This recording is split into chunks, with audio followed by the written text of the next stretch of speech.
What's up, comic friends? Tony Critical here with another Critical pull list. We're going to do it like we always do and start off with last week's comics, then take a look at what came out this week before taking a peek at what's coming out next week. Let's get started.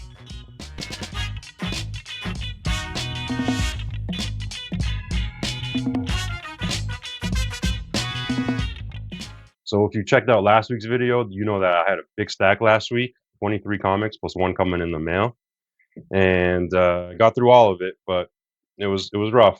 Going to start off with DC and what was my pick of the week, Superman number 38. This continues to be just a ton of fun. The art is amazing, a ton of action. We even get a little bit of romance in this one with Wildfire, Witchfire, my bad. And there's a ton of fourth wall breaking per usual and comic book references that keeps making this really fun. So far, there hasn't been a single miss with Superboy Prime, and I can't wait for more issues, and I hope Superman stays missing for a long time. Now I'm just going to go through what I've got on the DC pile. Try to go through it pretty quick because there was a ton. Zatanna, really good, just like issue number 1. Campbell is killing it. He continues off from the first issue with this muse spirit that's going crazy and hurting people. Art's still amazing, and we have a ton of action and some really cool characters, so been a fun read.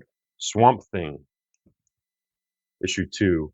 This continues to be very artsy and kind of poetic in the writing and everything. Really enjoying this. Art's really good, cool concept, and there's still a lot of mystery, intrigue, and tension as Swamp Thing is still in big trouble as he's kind of getting pulled through time back to the Big Bang. Justice League Unlimited number 19 continues to be really good. It's still kind of on the same concept with the villain amnesty and the drama that's going on around that. But at the end, we kind of add a bit of new drama through the Brainiac Queen. Moving a bit slow, but art is great and the story's pretty interesting still. Next up, Absolute Wonder Woman issue 20, which ends this arc with the, I don't know what they're called. I think it's some kind of governmental department run by some evil type lady. And she's been going after Wonder Woman, and she finally succeeds in capturing her. And Wonder Woman gets saved, but also not really, because in a previous issue, Wonder Woman made a deal, or maybe she ate something from the underworld. I think that's the mythology, but I'm not sure if that's what happens in the issue. But nevertheless, she has to spend 1 month out of the year in the underworld. That's something that she did, which she thought was to her benefit, so that she could see Cersei at least once per year instead of being banished forever. But it kind of backfires on her because now she can't help her friends get free either. So, bit of a double-edged sword on that one. Next up is Green Lantern issue 35. This is literally called the filler episode because it's about a plastic surgeon that's about to change Odyssey into I don't know what, but Green Lantern kind of saves her at the last second. Pretty fun. Nothing crazy. It is kind of a filler episode, as it says. And the art is still not really meshing with me. It just doesn't look like Kyle Rayner to me. It looks like someone else. I don't know.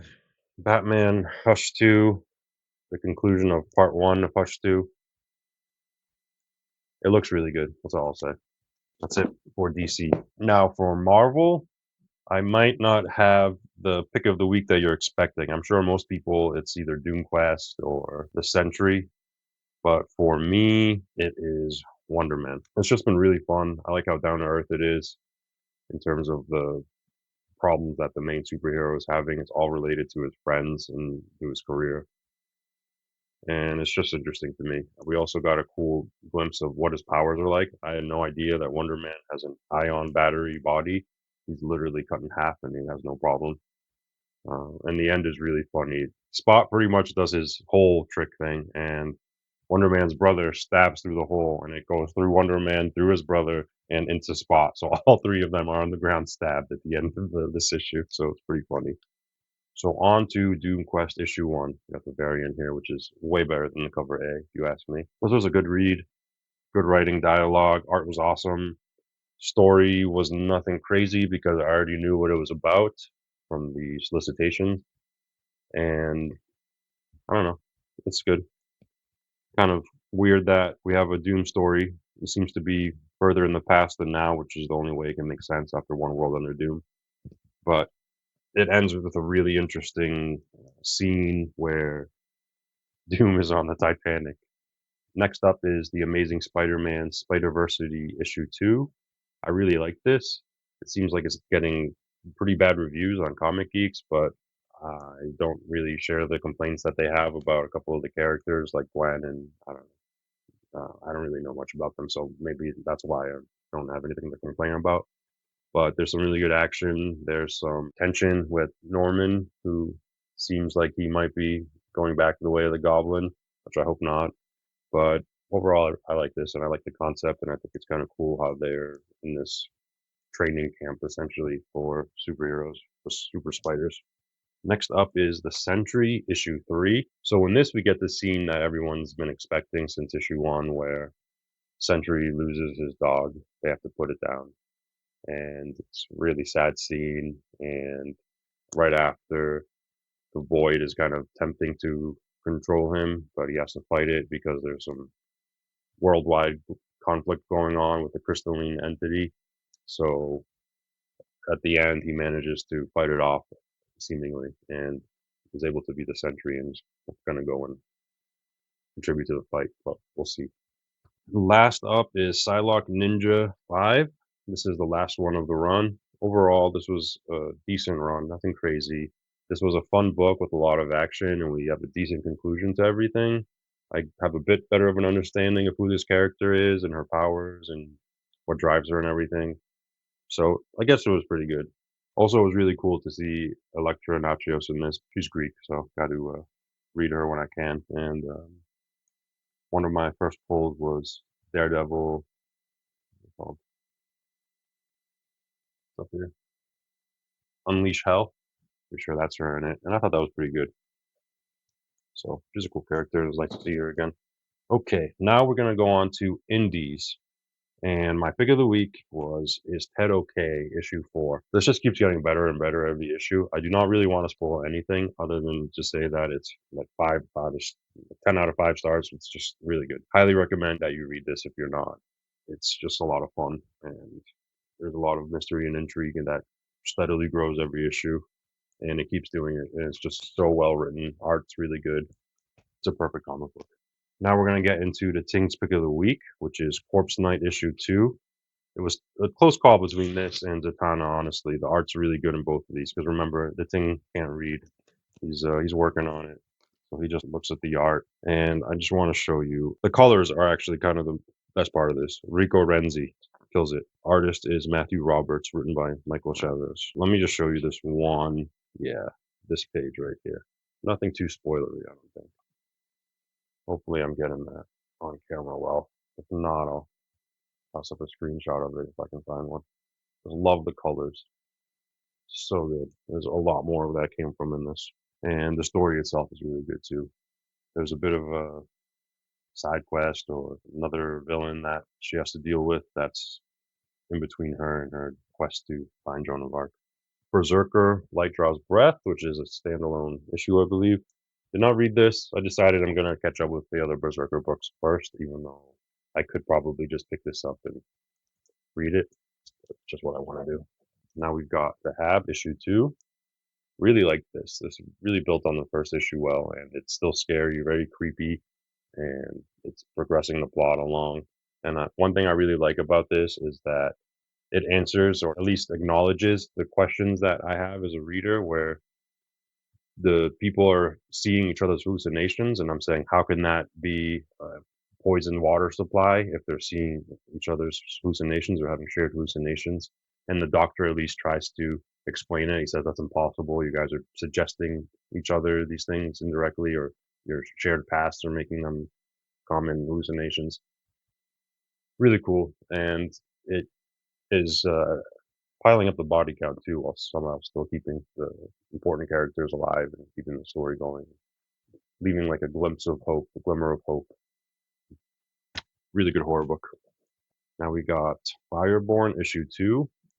Continues to be really good art, interesting story, although it's still kind of slowly building up. It's still mostly the main characters fighting for his life against people that are coming after him because he somehow absorbed this dragon from this dragon egg. There's also a bit of a flashback in a second story because it's a giant size issue that goes to the history of that dragon egg, and we're going to probably see why it's important and why people are going after it in the first issue. But pretty good. Next up is Elric the Sleeping Sorceress issue 2. This was actually better than the first one, I think. It does a better job of explaining the background story between the Lords of Order and the Lords of Chaos and this conflict between them. There's still really good action. Dialogue and writing is really good. And overall, I feel like I'm more interested in understand the plot better. So excited for issue 3.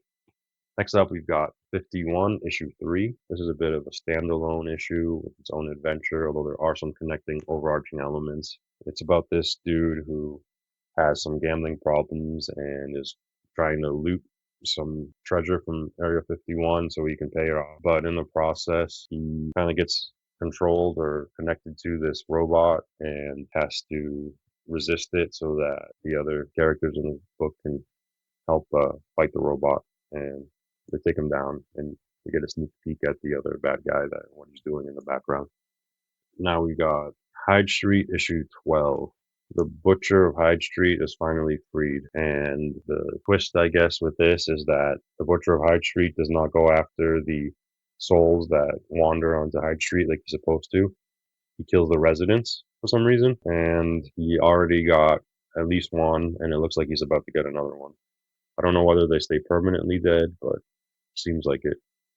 And the major character dies if that's the case. We also see the scorekeeper, who's the guy in charge of Hyde Street, kind of panicking now that he's free. So it's getting pretty exciting.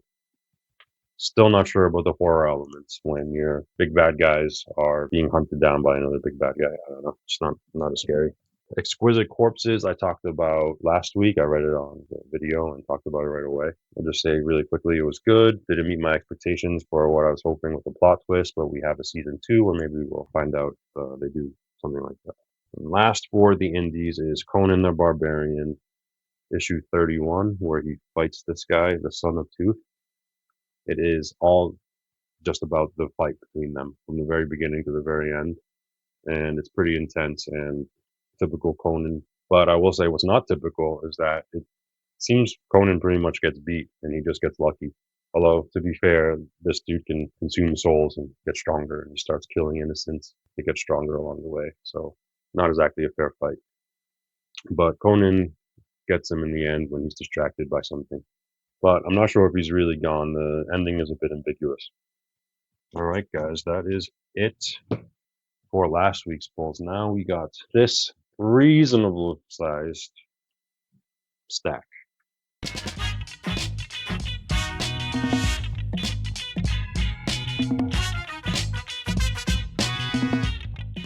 It's a pretty good one. Pretty good. We have new number 1 from DC, the Deadman.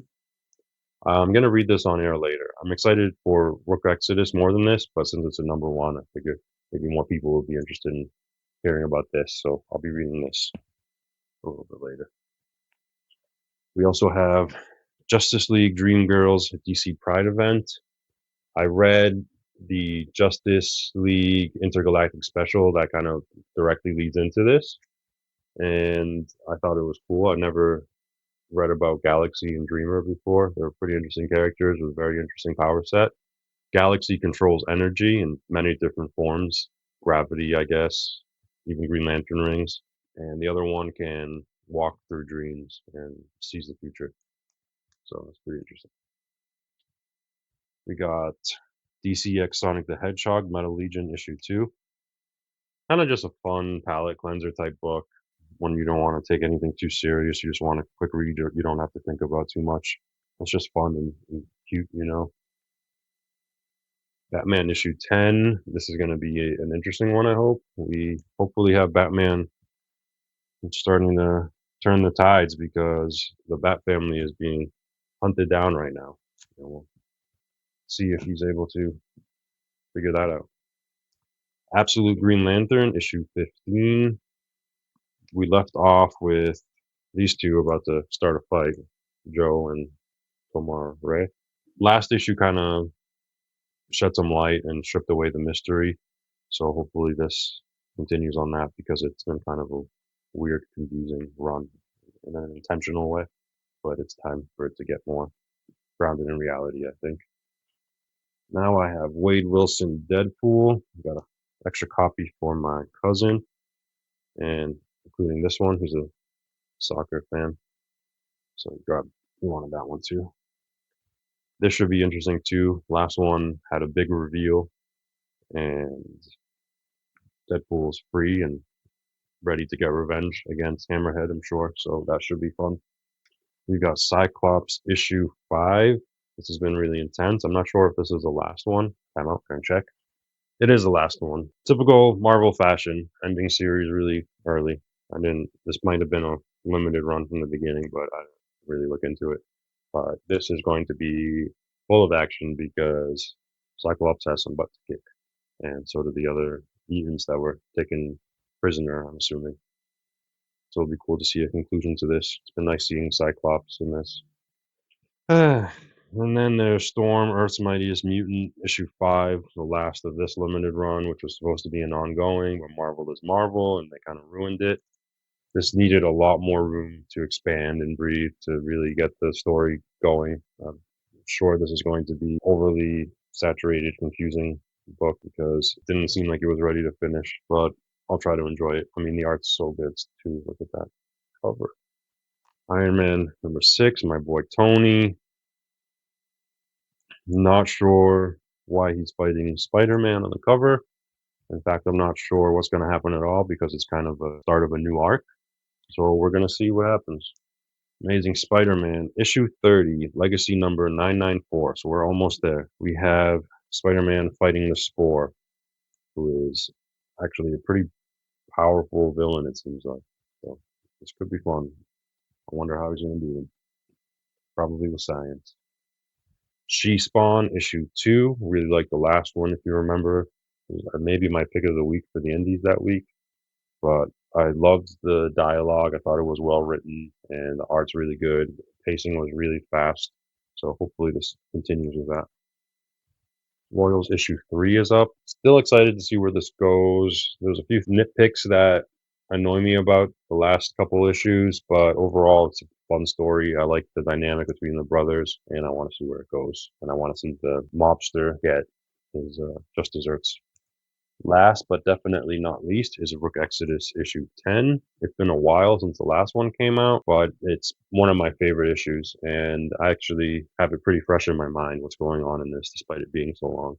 Might reread the last one just to get into the swing of things again, but I feel like I could just pick it up and I would be right back into the flow. It's so good, interesting story, cool dialogue, art's amazing. Probably some of the best art out right now. It's so clean. I highly recommend this book if you haven't read it. It's definitely one of my favorites and worth reading. And that is it for what is out this week.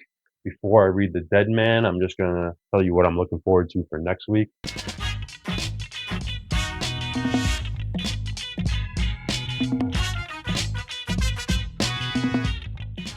There's a couple of major things. Absolute Catwoman number 1, another absolute title. Catwoman's design is so sick in this. And check out the variants. There's some really good variants this week. Another one that's kind of a personal thing I'm looking forward to is Jay and Silent Bob, Jay's a Future Past number 1. It's just the Jay and Silent Bob book. I don't know if you've read any of Kevin Smith's stuff or if you've watched Jay and Silent Bob Strike Back, Clerks, any of those movies. They're in it and they're hilarious, and I can't wait to see them in the Marvel world. And one more thing for next week is Avengers Armageddon number 1, which is the first core event of this Armageddon event that's coming out from Marvel, which I'm still not even sure what it's about. But we're going to find out. Some other good books coming out, but those are the highlights. Now I'm going to get into reading The Deadman issue 1, which I know very little about. Very cool cover, though.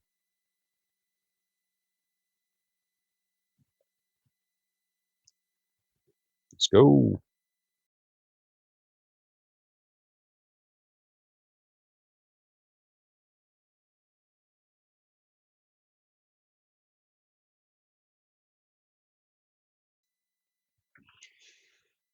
Okay, that was definitely interesting. Very weird. So the Deadman is pretty much the custodian of the souls on their way to wherever they're headed. And there's demons that he has to fight from time to time, and one of them bit the head off of a soul. Cool. Kind of funny too in a weird way. I mean, the inner thoughts and narration of this guy is pretty funny, and the interactions with the goddess, strange guys.